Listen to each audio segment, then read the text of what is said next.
EVs get a bad reputation in cold weather. They're known for running out of range super quickly. They charge too slowly. Tesla heat pump is about changing all those notions and making an EV for all kinds of weather. The biggest innovation, definitely for our team, is the heat pump system. The easiest way to think about a heat pump is like an air conditioner in reverse. An air conditioning system takes heat out of your house and pumps it to the outside environment, which is hotter. A heat pump harvesting heat when it's cold outside and pushing it into the cabin of the car.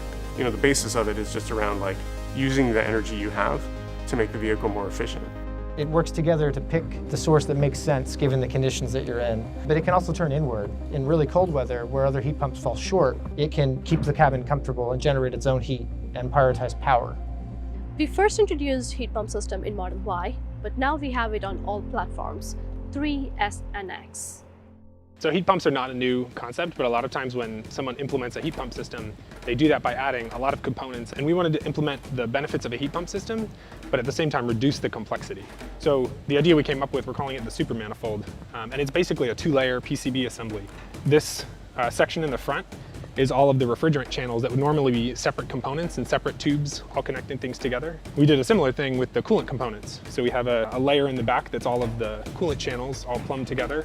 This would normally be 15, 20 separate components in a car, and we've made it into one assembly that's all together.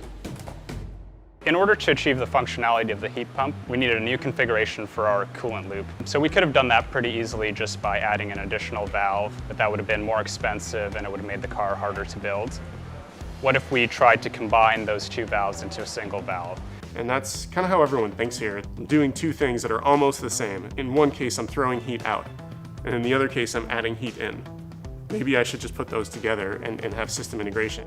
So this is the design that we ended up with after many convolutions, and we call it the octavalve. And it's very simple. It's got a barrel inside that turns. Depending on the mode, we're activating different pairs of ports.